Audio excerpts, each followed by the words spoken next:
जय हिंद, जय भारत, जय श्री राम।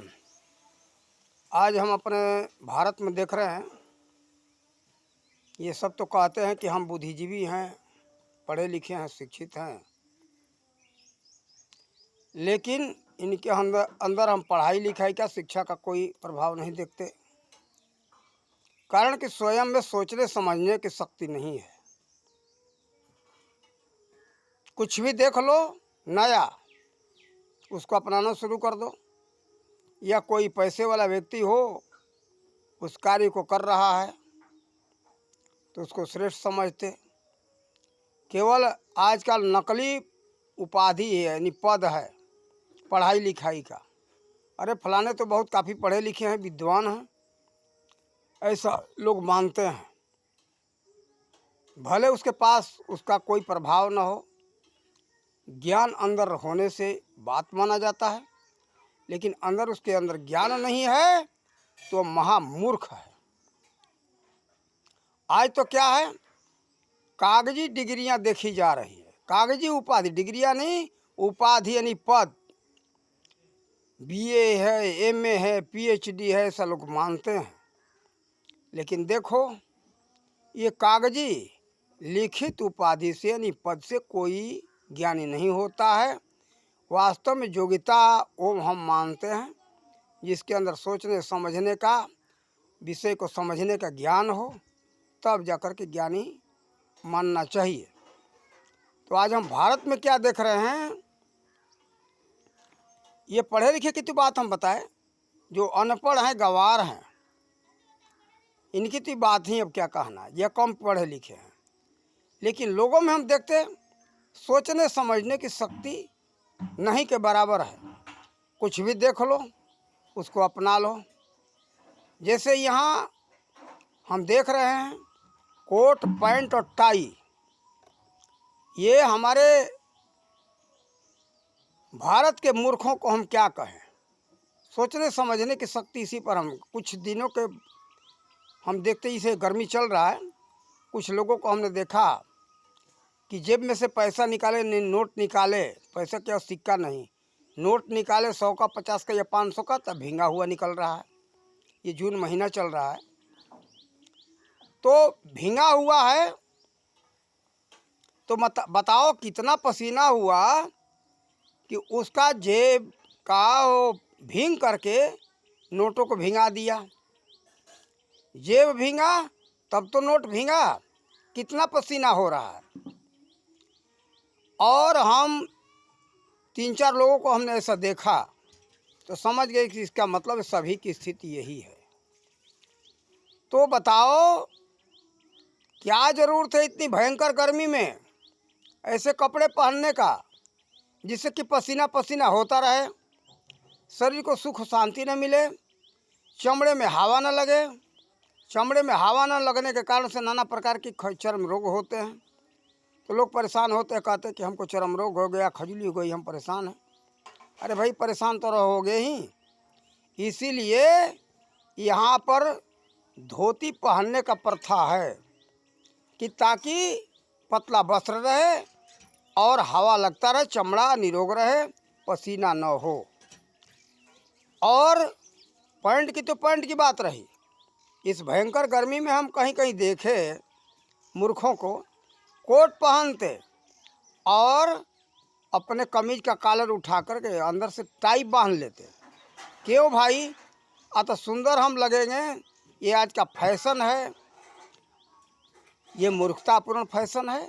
जिस फैशन से, जिस कपड़े से शरीर का सुरक्षा न हो वो किस काम का। लेकिन ये मूर्खों का फैशन है। बताओ टाई का उपयोग क्यों, ये नहीं समझते कि टाई का उपयोग से क्या लाभ होता है, ये पता नहीं है। केवल जानते हैं कि टाई बांधना चाहिए, टाई बांधने से सुंदर होता है, विद्वानों का पहचान है। तो भाई फिर जो है पैसा क्यों खर्चा करते हो पढ़ाई लिखाई में, क्यों समय खराब करते हो, जा कर के टाई बांध लो, विद्वान बन जाओगे। और इतना हानि है कि देखो वो उससे कि गर्मी से लोग लथपथ रहते हैं, भयंकर गर्मी में टाई बांधते हैं। तो टाई बांधा जाता है क्यों, ये नहीं समझते। टाई बांधने का प्रथा है बर्फीले प्रदेशों से, ताकि कुर्ता का जो है कमीज का कॉलर जो है गले से सटा करके यहाँ टाई बांध दिया जाता है कि बाहर का ठंडा हवा अंदर प्रवेश न करे। ये ठंडे प्रदेशों का ये कपड़ा है, ये टाई और कुर्ता और पैंट और कोट। हाँ, जिस समय भारत में सर्दी पड़ रही हो उस समय हम तुम्हारी बुद्धिमत्ता मानेंगे। उस समय कुर्ता पैंट और टाई कोट पहनो, शरीर के लिए लाभ है। लेकिन इस समय इतने भयंकर गर्मी में कुर्ता पैंट और टाई पहनना, कोट पहनना, ये बहुत बड़ी मूर्खता है। हम देखते हैं यहाँ बहुत से कार्य लोगों में सोचने समझने की शक्ति नहीं, आखिर इस कार्य से क्या लाभ है। जैसे एक उदाहरण देते हैं, कुछ लोगों को हम मूर्खता ही कहेंगे। ये जो सिख जो काड़ा पहनते हैं ना हाथों में, ये काड़ा पहनना, काड़ा आखिर क्यों पहना गया, कब पहना गया, क्यों पहना गया, ये नहीं सोचते। तो वो जो कार्य सिखों का है तो सिखों का पूरा कार्य करो और सिख के कर्म को निभाओ। जो क्यों पहने थे वो कसम खाए थे। 5 हम निशानी रखेंगे। क से शुरुआत होता है, क से कंघा, क से केस, क से कच्छा, क से कटार और क से कड़ा। 5 निशानी गुरु गोविंद सिंह ने रखा। जब तक मुसलमानों का हम सफाया नहीं कर लेंगे तब तक ये 5 हमारी निशानियां रहेगी। तो ये न निशानी मुसलमानों को सफाया कर पाते, न तो इनका ये निशानियां ख़त्म होती है। लेकिन काड़ा, कच्छा और कंघा, केस तो लोग नहीं रखते। लेकिन बहुत मूर्खों के हाथ में हम काड़ा देखते हैं। काड़ा क्या है?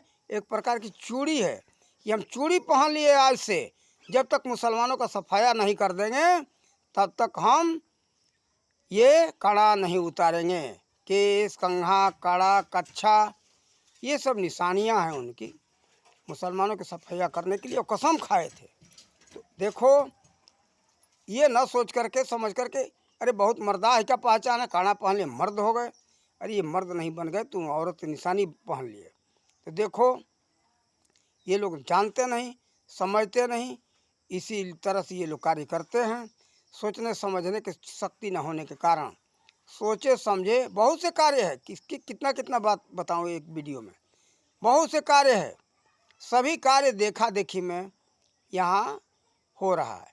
जैसे एक उदाहरण दे दो, खाना खाना और ये अंग्रेजी जो है हिसाब से शौचालय, खड़ा भोजन करना, खड़ा होकर के रसोई बनाना, आखिर वहाँ क्यों बना, कैसे बना, घर के अंदर शौचालय बनाना, घर के अंदर ही स्नान बनाना, एक छत के अंदर सब कुछ होना, एक छत के अंदर उसी में रहने का, खाने का और शौच का सारा व्यवस्था उसी में होता है। लेकिन यहाँ का ये नहीं है। ये ठंडे प्रदेशों के लिए होता है ताकि हमको बाहर न निकलना पड़े ठंडे में, इसलिए ऐसा बनाया जाता है। आंगन न रखना, आंगन क्यों रखा जाता है कि सभी कोठरियों में, सभी घरों में हवा जाए, इसलिए रखा जाता है आंगन। और सूरज का प्रकाश आवे ताकि सभी जगह सूरज का प्रकाश पहुँचे। नहीं तो सूरज का प्रकाश नहीं पहुँच सके तो कम से कम तो सूरज के रोशनी से तपा हुआ हवा तो घर में जा सके, जिससे कि घर का वातावरण शुद्ध रहे। घर में प्रकाश जाएगा तो घर का वातावरण शुद्ध होगा और उसमें विटामिन डी फैलेगा। और जहाँ सूर्य का किरण नहीं जाता है वहाँ नाना प्रकार के हानिकारक कीटाणु रहते और विटामिन डी का अभाव होता है। सूर्य के किरणों से बहुत से अधिक मात्रा में विटामिन डी प्राप्त होता है, जो कि खाद्य पदार्थ से उतना नहीं प्राप्त होता। किसी विटामिन ऐसा गोली नहीं है, कैप्सूल नहीं है, और कोई भी पीने वाली दवाइयाँ भी उतनी नहीं है जो कि सूर्य के किरण से विटामिन डी प्राप्त होता है। तो देखो, ये जो है ठंडे प्रदेशों का ये प्रथा है कि एक ही मकान हो, ऐसा छत बनाओ जिसमें कि सारा व्यवस्था रहे, आंगन न हो। वहीं का ये प्रथा है ठंडे प्रदेश का। इंग्लैंड का ही नहीं, जो भी ठंडे प्रदेश है वहाँ के लिए इस प्रकार की व्यवस्था सही है, ताकि एक ही दरवाज़ा रहे, हम बंद कर दें, घर में अंदर पड़े रहें, वहाँ हम किसी प्रकार के आग जला करके हीटर के द्वारा या तो लकड़ी जला करके गरम रखे, घर में ठंडा प्रवेश न करे। लेकिन भारत में कौन सा ठंडा पड़ रहा है भाई, जून महीने में, मई महीने में और जुलाई में। लेकिन यहाँ जो है कि देखते मूर्खों को इतना मूर्खतापूर्ण है कि अरे कौन आगना रखता है। बड़े बड़े लोग घर बनाते हैं, अरे बड़े कौन कहते हैं, जो बुद्धिहीन है, पैसे वाले हो गए, उनको ये समाज बड़ा मानता है। लेकिन हम उनको बड़ा नहीं मानते, गधा मानते। गधा गधा के समान है वो, पैसे से कोई बड़ा नहीं होता। जैसे एक उदाहरण दे दूं, हीरा का बोरा भर करके लाद दो गधा के ऊपर तो घोड़ा नहीं हो सकता। घोड़ा तो घोड़ा ही रहेगा, उसके पीठ पर कुछ भी न लदा हुआ हो। कीमती वस्तु हीरा सोना चांदी पाना पुखरा न ला दो, लेकिन तो घोड़ा घोड़ा रहेगा। गधा के ऊपर कितना भी कीमती वस्तु लाद दोगे वो तो गधा गधा ही रहेगा। इसी तरह से किसी के पास धन हो जाने से वो बुद्धिमान नहीं होता। विद्वान विद्या अलग होता है और पैसा अलग चीज़ है। ये नहीं है जरूरी कि विद्वान के पास धन हो। विद्वान अधिकतर हुए जो कि गरीब हुए। आचार्य चाणक्य ले लो, आचार्य चाणक्य क्या बहुत बड़े धनवान थे। विदुर जी को ले लो, विदुर नीति, राजनीति के लिए एक विदुर नीति भी आता है, तो विदुर जी बहुत बड़े विद्वान हुए। और महर्षि वशिष्ठ को देखो, महर्षि वशिष्ठ कोई राजा थे, महर्षि संदीपनी कोई राजा थे। ऐसे बहुत से महर्षि हुए जो कि राजा नहीं थे। ये लोग विद्याओं के भंडार थे, विद्या दान दिए। विद्या इनके पास था, विद्या दान दिए। इस जगत में सबसे बहुत बड़ी संपत्ति है तो विद्या संपत्ति है। ये सोना चांदी एक जड़ पदार्थ है, ये जड़ को रख करके कोई विद्वान नहीं बन सकता।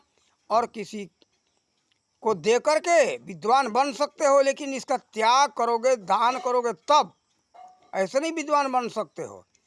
तो देखो, ये अक्षरीय ज्ञान से ज्ञान ही भी नहीं होगा, उसके साथ ब्रह्म विद्या प्राप्त करने पड़ेगा और वास्तविक प्रयोग करके विद्वान बन सकते हो। केवल धन से विद्वान कोई नहीं होता है। तो आज यही देखते, धनवान के पास जो लोग देख लिए, समझ लिए कि बहुत ज़रूरी है, ये अच्छा है, ये तो बहुत बड़े हैं, बड़ा बुद्धि से होता है। भाई कोई धन से बहुत बड़ा नहीं होता है, ये भूल जाओ इन बातों को और सोचने समझने का क्षमता अपने अंदर लाओ। कुछ भी देखो तो उसके पीछे सोचो कि आखिर क्यों, कैसे और क्या, ये क्यों प्रयोग किया गया, कब प्रयोग किया गया, काहे प्रयोग किया गया, क्यों, यानी क्यों प्रयोग किया, इस पर विचार करो। कुछ भी कार्य करो, क्यों, कैसे और क्या, ये बुद्धिमान का पहचान है। ऐसे सब सोच समझ करके कार्य करोगे तो उससे कोई हानि नहीं होगी और आपका उत्थान होगा, देश का उत्थान होगा, उसका लोग अनुकरण करेंगे। तो देखो, सोचने समझने का क्षमता अपने अंदर ले आओ और नहीं तो ऐसे मूर्खतापूर्ण कार्य मत करो। ये भारत जगत गुरु ऐसे नहीं था। जगत गुरु था विद्या के बल पर, धन के बल पर नहीं। धन तो किसी के पास हो सकता है, लेकिन भारत जगत गुरु था विद्या के बल पर। विद्या था इतना, उस समय जगत गुरु था। आज भी हमारा भारत चल पड़ा है उसी जगत गुरु के पथ पर। तो जगत गुरु के पथ पर चला है, कौन है वो, नरेंद्र मोदी। तो आज देखो, न तो हर जगह कोट पैंट टाई का उपयोग करता है, जैसे ठंडे प्रदेशों में वो जाते तो कोट पैंट टाई का उपयोग करते हैं, हम ये देखते हैं, लेकिन गर्म देश में नहीं। और अभी अभी हमने देखा, अमेरिका में गए थे तो वही धोती और साधारण जो है पैजामा और कुर्ता और गमछा, टोपी भी नहीं। तो देखो, जिस पथ पर वो व्यक्ति चलता है वो बहुत बड़ा विद्वान व्यक्ति है, समझदार व्यक्ति है। कि डिग्री ले लेने से, यानी किसी तरह के उपाधि का प्रमाण पत्र हो जाने से हम उसको विद्वान नहीं मानते। तो देखो, उनके पास भले कितना भी उपाधियां हैं ये हमको पता नहीं है, लेकिन उनके अंदर बहुत बड़ी उपाधि का ये लक्षण दिखाई दे रहा है। भारतीय सभ्यता संस्कृति का पालन करते हैं, तब आगे भारतीय सभ्यता संस्कृति का उत्थान कर रहे हैं। और भारत के अंदर शिक्षा जो बदल रहे हैं वो बहुत विद्वान है, वो समझे। वैसे तो हमने बहुत प्रयास किया था पहले, अब तक तो वो जब थे गुजरात में मुख्यमंत्री, हमारा साथ दिए होते, थोड़ा सा सहयोग, तो हम अब तक तो बहुत आगे बढ़ाए होते। न समाज चाहता है, न उस समय सरकार चाहता था। 2004-05 का बात है, हमने बहुत प्रयास किया है। और फिर उसी रास्ते पर बाद में मोदी जी को समझ में आया तो उसी रास्ते पर चल पड़े हैं। चलो कोई बात नहीं, जब से सूझी तब से बूझी, और से भी सूझे तो कुछ किए, और उनके पास वो सामर्थ्य है, चाहे तो बहुत जल्द से जल्द भारत को आगे बढ़ा सकते हैं। और विश्व गुरु के पथ पर भारत चल पड़ा है। इसलिए आप लोग मोदी जी का कम से कम तो अनुकरण करो। मोदी जी जो खा रहे हैं, मोदी जी जो पहन रहे हैं, उसको आप लोग कम से कम तो अपनाओ, तो भारतीय सभ्यता संस्कृति को और जगत गुरु के पथ पर ये भारत पहुंच जाएगा। तो बुद्धिमत्ता के साथ कार्य करो, और ये नहीं कि देखा देखी में मत पड़ो। सोचो समझो, क्यों, कैसे और क्या, यही सोचने समझने का मूल सूत्र है। क्यों और कैसे क्या, यही विज्ञान का सूत्र है। इसी से विज्ञान का आरंभ होता है, क्यों, कैसे और क्या। तो इसी सूत्र से विद्वान बन सकते हो, समझदार बन सकते हो, और किसी प्रकार का हानि नहीं होगा। और इन्हीं शब्दों के साथ अपने वाणी का विराम देते। जय हिंद, जय भारत, जय श्री राम।